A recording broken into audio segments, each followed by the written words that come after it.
à cause de notre instabilité dans notre relation avec lui, nous faisons du yo-yo, des hauts et des bas, ça n'aurait pas dû être.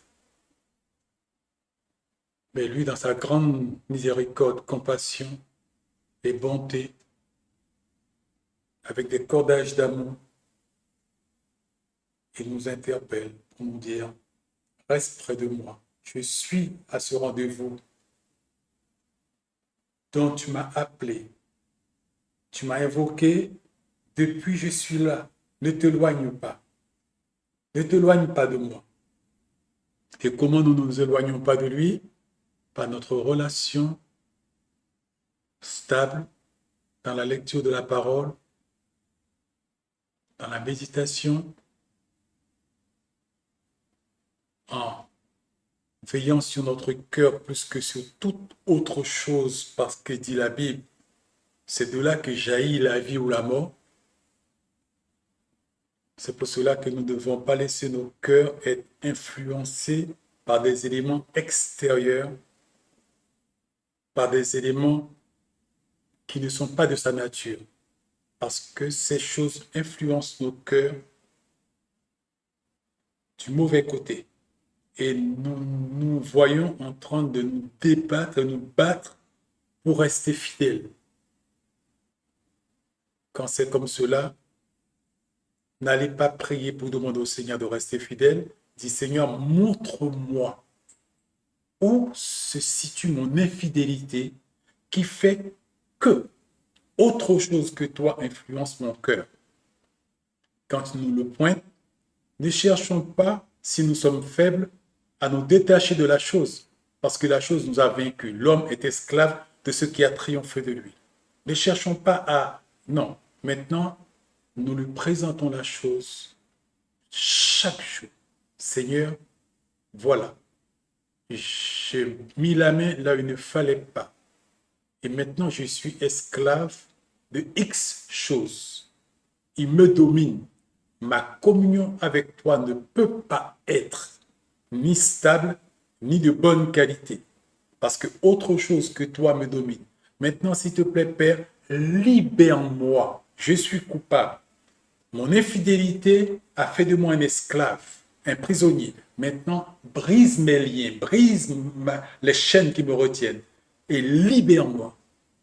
Fidèlement, nous pouvons même à ce moment-là jeûner pour que Dieu puisse travailler pour nous, crier vers lui, lui montrer par notre engagement de toutes les manières dont parle la Bible, lui montrer notre détermination à aboutir. Là maintenant, il nous libère. Et il nous dit, va et ne péchez plus. Ne touchez plus à cette chose qui a fait de toi un vaincu, un prisonnier. Et c'est ainsi que nous pouvons, avec beaucoup d'attention, avancer et lui demander un cœur fidèle. Et vous savez, nous sommes à l'école. Nous sommes naturellement infidèles. Nous venons d'Éden. Et il nous dit, vous êtes à l'école pour apprendre. Pour apprendre quoi? Pour apprendre à endosser la nature de votre destination. Et c'est ainsi, humblement, nous pouvons avancer, aller de l'avant, et étape par étape, il va nous conduire, il va nous diriger. Ne soyons pas frustrés ni avoir honte de constater ce que nous sommes. C'est de l'orgueil. Non, on nous dit, écoutez, vous venez d'Éden, je le sais. Vous êtes un mess, c'est de l'anglais. Et vous êtes du caca, vous m'excusez, entre guillemets, désolé pour le mot, vous êtes du caca, je le sais. C'est pas ce qui m'intéresse. Ce qui m'intéresse, c'est ce que je vais faire de vous. Coopérez avec moi, selon les règles, selon le processus que je vous ai donné.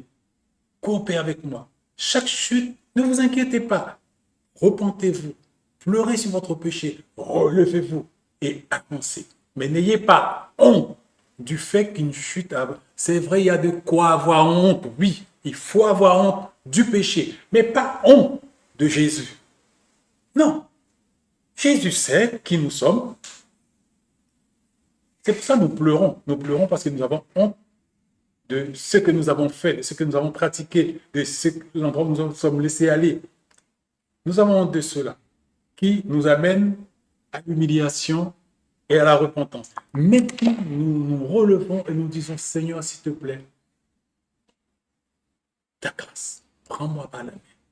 Et inlassablement, ne nous lassons pas. Ne nous lassons pas. Parce que, écoutez, c'est ce que malheureusement nous sommes. C'est pour cela qu'il est mort à la croix. C'est pour cela qu'il a versé son sang. C'est pour cela qu'il a payé ce prix lourd pour nous. Pour faire de nous autre chose que ce que nous sommes. Où est le problème? Le problème, c'est quand je crois que je suis juste. Le problème, c'est quand je crois que je suis pur.